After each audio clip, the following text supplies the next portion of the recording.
What happens when a Washington lawyer with zero food and beverage experience suddenly finds herself leading a global restaurant brand across 5 continents? Today's guest didn't climb the traditional ladder. She was handed the keys to Tony Roma's after serving as legal counsel. Then she turned the career into a lawyer, into the seat of a CEO of an iconic brand. In this conversation, Mina shares how she built confidence in an unfamiliar industry. Asking the right questions can be more powerful than knowing the right answers, and how empathy became the core of her leadership philosophy. Stay with us. This is a story about transferable skills, choosing the hard path, and leading with humanity. Give me your 1 minute introductory bio, as you would say, in your own words. Great.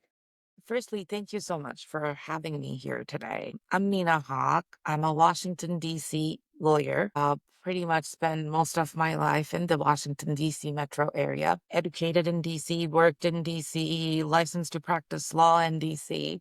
Um, I'm a lawyer. I'm a practicing attorney. However, 5 years ago, a great opportunity came in the law firm to review the due diligence of this global iconic brand called Tony Roma's, for which I was supposed to serve as a counsel to do the due diligence. I did. I served as a counsel. However, unbeknownst to me at that time, there were more for me, more roles to fill in, which I didn't know.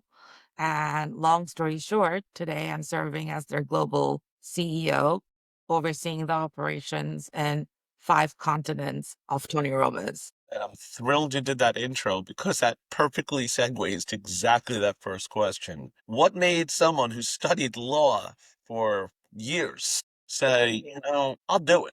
I'll take this gig and lead this brand? What was your mindset at the time?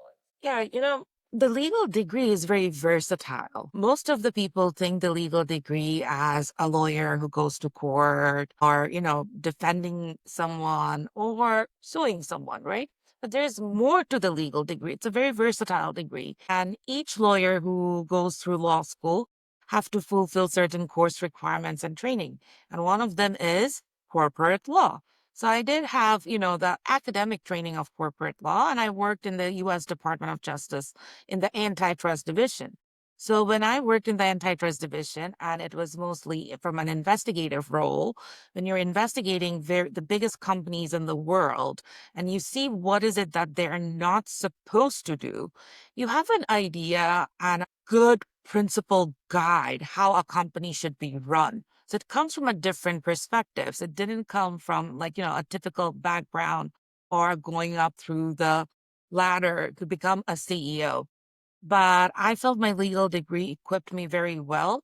But it was a position that I did not see. It was offered to me. Somewhere in my legal role, I gained the confidence of the board members and the shareholders and the team I was working with.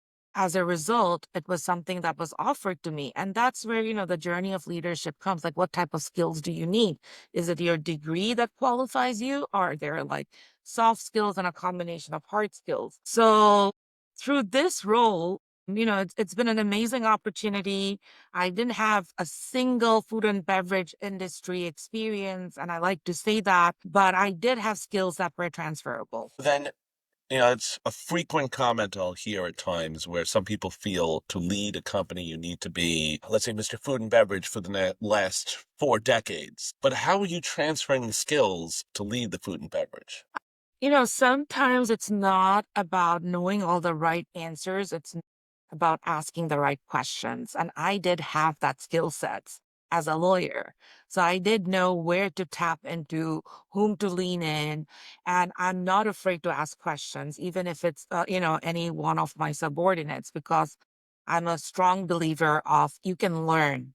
Learning never ends. Even if you reach at the top, you can learn. And I think that open attitude helped me to come into this role. When I was doing the due diligence of Tony Roma's, of course, I picked up a lot during that process about the company because it was kind of like unwrapping the company's 50 years of history, what went in before I could recommend if the investor should go through with the acquisition or not.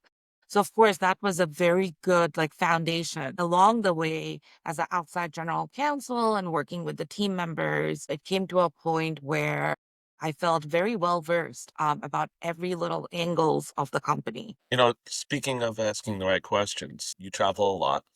You recently went from Cannes to Edmonton. And is part of that going on site to, is that part of the learning experience to get that firsthand knowledge? That is an amazing question because when you go meet a franchise partner on site, it's a completely different dynamic when you're interacting with them virtually or through emails. I am extremely grateful to technology and everything that we do. Even all the roles that I fulfill today, it's thanks to technology. But there's still a limitation of what an in person interaction can do. When I go visit a site, meet with a franchise partner, meet with their team members, what I learn about the operation cannot be compared, what I usually gain through emails or virtual interaction. You do as a leader to get your team or the franchisee you just meet to get them to open up because you're just flying on the ground and you need to Mm, get these answers, but you're a lawyer. I mhm. mean, I know I'm not a lawyer and I'm always making sure I do my best to not seem like I'm interrogating people, but just get them to open up. What do you do differently in that sense? Being approachable, it may sound cliche, but as approachable as you can be, because their problems are my problems. I want them to open up. I want them to share it with me. And some of the problems that let's say they're facing were created that predates my time. Perhaps it was a decision some of my predecessors took, but it doesn't matter. Those problems are mine now to solve. Speaking of the predecessors, etc., there's a history here. And I feel like that's another leadership challenge. You're walking into an ongoing story, a story which was already, certain number of chapters were written already. What do you do on that? How do you not carry the burden of the past, but allow yourself to be you at that point? I reflect on this a lot because I came into a company that's 53 years old. A lot of decisions that were taken that predates my time. Most of the franchisees that are in the system, those contracts were signed before me. And legally, sometimes I see things that shouldn't have been there. Let's say a particular clause, or I would have done it differently. So I asked myself, if I go through the history of the company, the easiest thing is to point fingers and say, oh, I was not here. But what is Yeah. the hard thing to do? Because I would always choose the hard thing. The hard I like that mantra. I always choose the hard thing. That's great. Sorry, keep going. That's great. Because I wouldn't choose the easy thing. The easy Yeah, thing yeah. is to point fingers, go to the board and say, well, this predates my time. That doesn't matter. I'm here now. It's my problem to solve. So what is the hard thing? The hard thing is to think out of box. The hard thing is what can we do to improve? And improvement with a big I is why I'm here today. With a big, so when someone's coming at you with, oh, it used to be done this way, all Mhm. that, they feel that. Or you're listening and you're trying to listen and acknowledge what they feel, but on the same side, you're like, yeah, that was the past. That's not me. So when those kind of situations occur, how do you acknowledge what they feel, but also say, I can't be liable for that decision. I'm a new person. That happens all the time. Two things, which is we used to do this in the past, or someone would come and try to tell me this is not how we do things in F&B industry. Sometimes I let people talk because what happened is they're taking ownership of that conversation, and that's okay. I don't need to lead and win in every conversation. I let them talk, even if I know the right answer. And then I share my perspective that, well, what happened in the past, it might have worked at that time, but things have changed and we need to keep up and evolve with the changing time and landscape. So you're sometimes when you're having a conversation with somebody, you're just like, Hmm. I know they don't get it, but I'm just going to hear. So you give them the space to get it all out, it sounds like. Absolutely. And that's very important because even let's say if your team member is saying something that's not on the point, if you don't let your team members talk, they may have a good idea they will never share with you. I feel like you've just also given me marital and parenting advice at the same exact time. Because it's true, though, you need to give that space.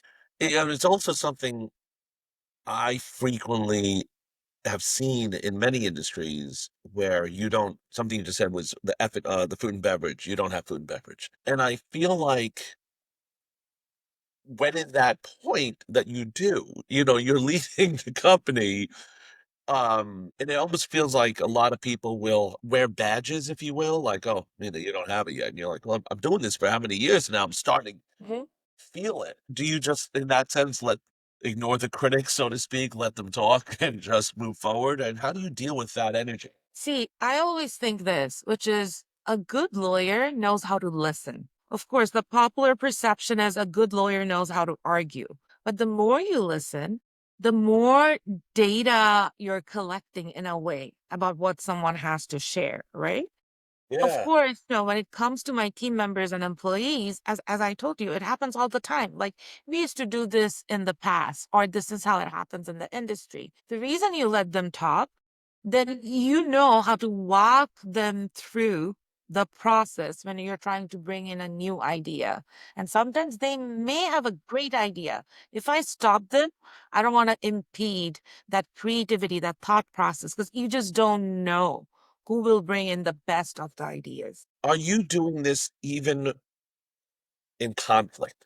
Have you ever had an employee like say something so opposite and you have to still sit? It's one story to have good ideas. I have a Mhm. different idea.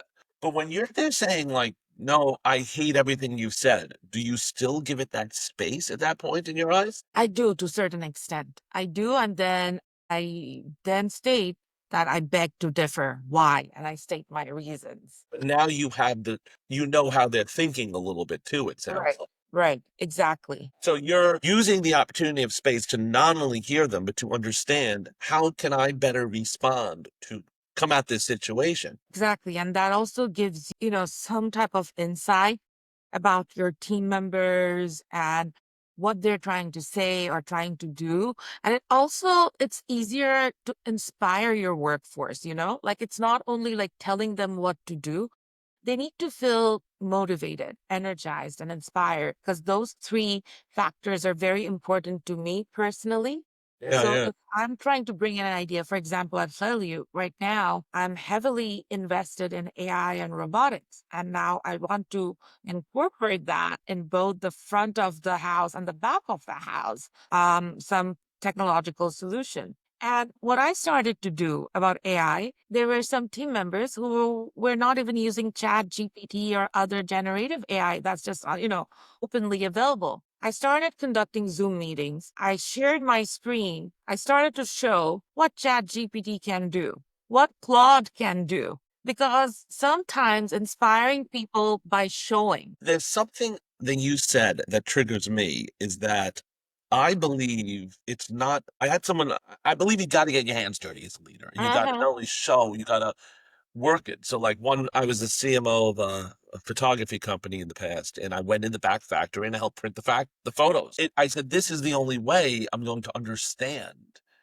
the process, how it takes, the speed. But some people looked at that and said, no, a good leader needs that 30,000-foot view.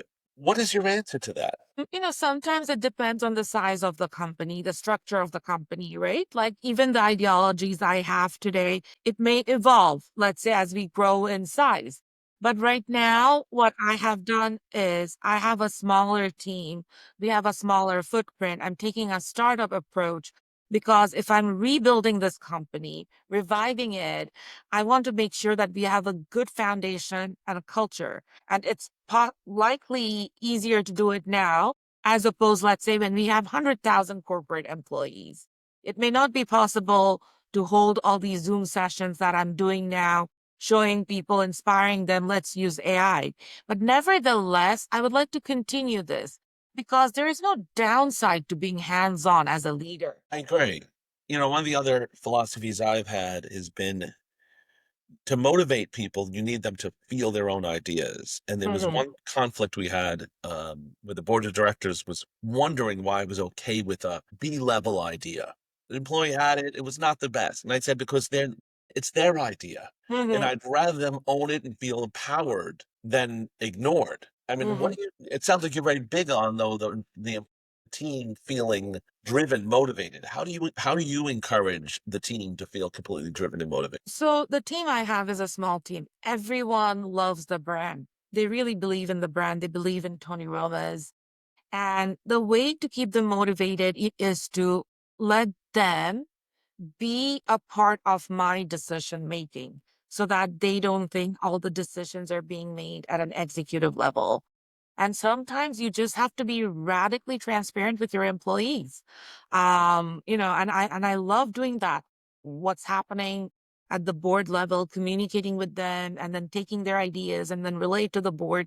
Because if you think about it, a chief executive officer is not only leading a company, but a CEO is also a liaison between the employees and the board. So, and I take that role very seriously in terms of being transparent because they need to feel they're part of every decision making because having an ownership in the company is you need to feel okay, I contributed to this, I made an impact. So, what have you learned about yourself from starting this position? Because I'm sure you learned a lot about food and beverage, I'm sure, but about yourself, what have you learned from this role? I know that's a think about it question. It's okay.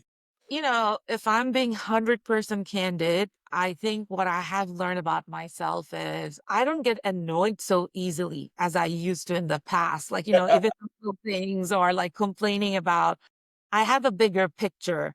If where, okay, everything's going smoothly. Let's say a flight is delayed. So long as I reach my destination, it's okay. There's no need to fuss. Use the time when the flight is delayed to work or do something productive.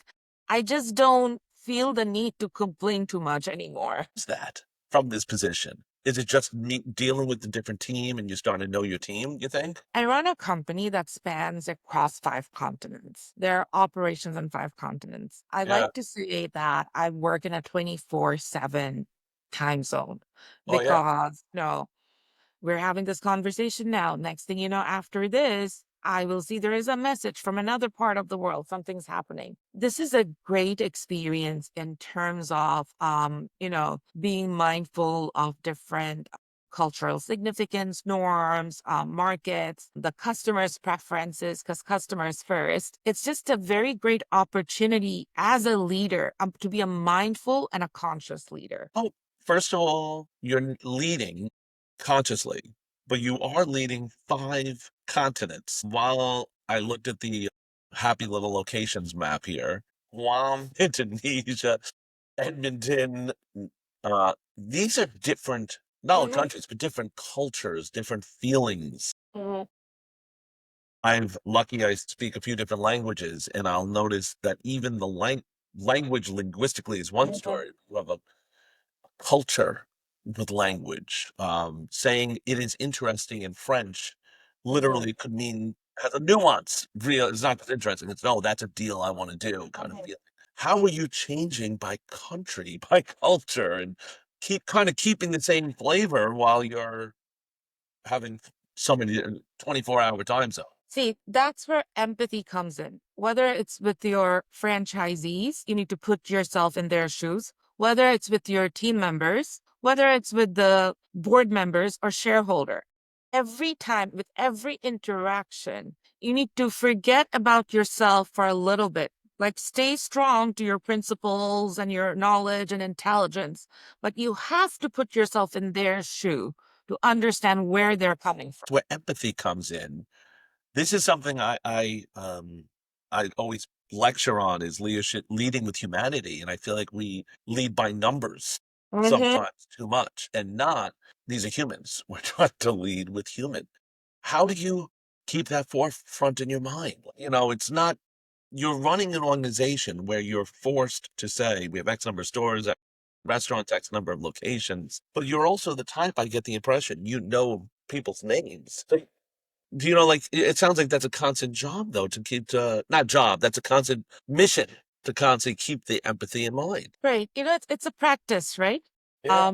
That's how I'm a legal practitioner and I still practice law. Similarly, in this industry, in Tony Roma's in the franchising industry, I see it as a practice. It's more of, do I see my responsibility as a role, as a leader that is like set in stone that comes with certain expectation and job Yeah. description? Or do I see this as a practice? If I see this as a practitioner, a leader as a practitioner, the more I practice, the better I become. So it's that growth mindset, too. And did you ever take a business management class? I take corporate law. I took corporate law.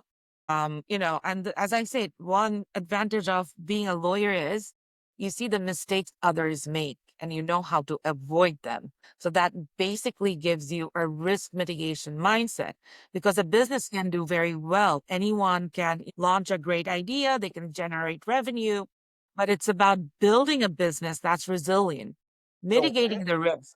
where did you learn that skill of empathy, humanitarian? Was this throughout? Because they don't teach that in business school, is kind of the punchline. They don't teach as much, I feel, that mindset. Where did you come up with it more? I had a very unique background, and part of it is like, I formed my own path. I worked in the government for a while. And when you're working in the public service, of course, you have a mindset, a giving mindset, like, how can I serve the public? And that's what took me to public service very early on in my career. After graduating law school, I was an attorney in the federal government. So, being in the government, I think that kind of opened your mind because you're working with bureaucracies. You want to see a policy to be implemented, but it takes a very long time. So the timeline of seeing your contribution turning into impact is so long that makes you very patient. So when I started my own law firm, I wanted to see the impact I was making in people's life right away. And I didn't launch the law firm with a singular practice. I had multiple areas.